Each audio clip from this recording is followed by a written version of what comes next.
We played this private like birthday party event that like they paid us well, but it was like a private, like it wasn't like. It was like 100 people that were like 30 years old. All of our fans are 17. These are all grown white people in Phoenix, Arizona. But I'm like, I got the water bottles, like doing the whole like rap show. They're not trying to hear any of our shit.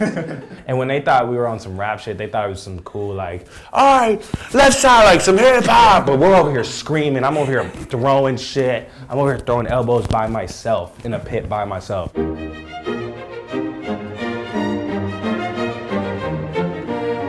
Being from Phoenix, like the biggest thing that it did to shape our sound was give us like absolutely no connotation of what that sound had to be.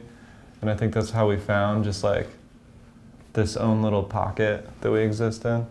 And now you see like in Arizona, it's not necessarily like making waves yet, but the stuff that's starting to like build a little scene out there is like, I don't know, kind of following in our footsteps. Like even musically, or just like there's kids throwing a lot of house shows out there now, like rap house shows. And so the scene that they are building now is almost like based on the Injury Reserve sound or like aesthetic, which is kind of cool too. We just had a listening party for the new record, and we announced it like a couple days before, and we were really concerned about like pissing off the person that we were renting the space from, because we had 3 or 4 times the amount of people that the maximum capacity was. Just being able to do something like that and everyone come out just to listen to the record, I mean, and it's kind of, that's like special to us, especially in a place like Phoenix. It's not like LA where it's like the industry is gonna come out. The dentist office is where we started recording when it was just high school shit before it was Injury Reserve. It's where I think I first met Groggs, because Nate brought him in to record on like a high school mixtape. It was like Nate's mixtape that I was producing, and Groggs had a feature on. And the dentist office took us from there all the way to Floss, was still recording the dentist office on the same shitty equipment in the same building.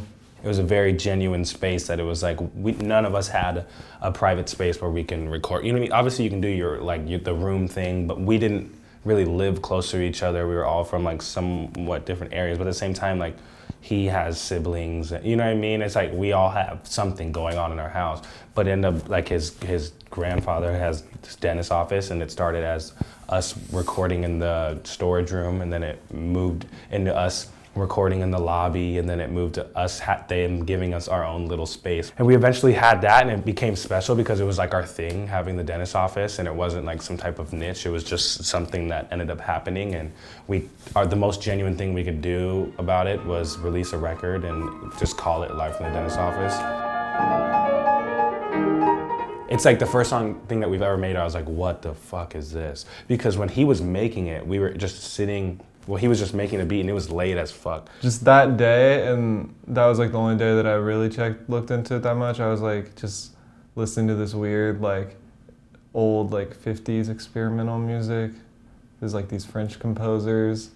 It was like musique concrete or something, I think is like the genre. Normally not everyone's home, because we live with like 8 people, and everyone was in the little video game room, and we have like this side room, the whole like studio room, and he was making a beat, and I was like freaking out, and I'm like looking at everyone, and no one else thought it was cool, and everyone was making fun of me because I was like, do you guys not hear this? You know what I mean? And I was just like picturing everything that was gonna happen with the song, and then I like recorded it right then and there, because I was like, this needs to get done right now. It's just, and it's a way to just open up the record, and it's like, what are we even gonna listen? Because then you don't know what you're gonna listen to, you know?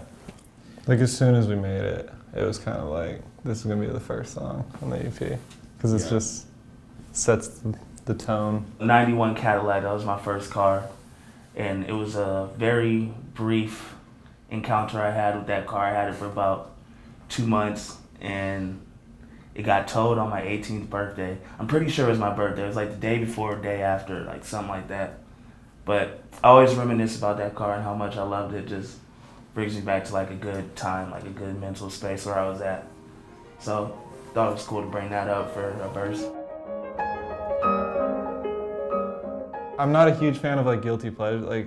Like something being a guilty pleasure. Like if I like something, like I'll find some way to frame it where no, Yeah, this is really great because this is why it's great. That's the realest injury reserve statement ever. Because that's real. We will convince you that some trash shit is fire. We were just talking to our publicists about, we were trying to explain why Bad Babies, we weren't like even writing for her that hard, but we were defending Bad Babies. We were talking about how we would rather have her than a lot of other people that have done some shitty things. And we were kind of just like, we would rather have, like, we were like, shit, I'd rather have her. I'm like, good, I fuck with her. And I know that she's really about her shit because she's this little like crazy white girl. She said the N-word 0 times. So I'm like, roger that, let's go. Let's get it, go get your paper. You know what I mean? Of course they're gonna shove her off. Like the bread, like, what did you guys expect? Like, you know what I mean? Like, See, like I could defend everyone in my Apple Music, I think. Other than like people I don't actually listen to. you might have some just hip hop shit, some just shit from the trenches, some like cunning linguist shit. I think my biggest guilty pleasure is J. Cole. J. Cole? Yeah. That's so disrespectful. Yeah, I guess, yeah. God, that is so disrespectful. Oh my God.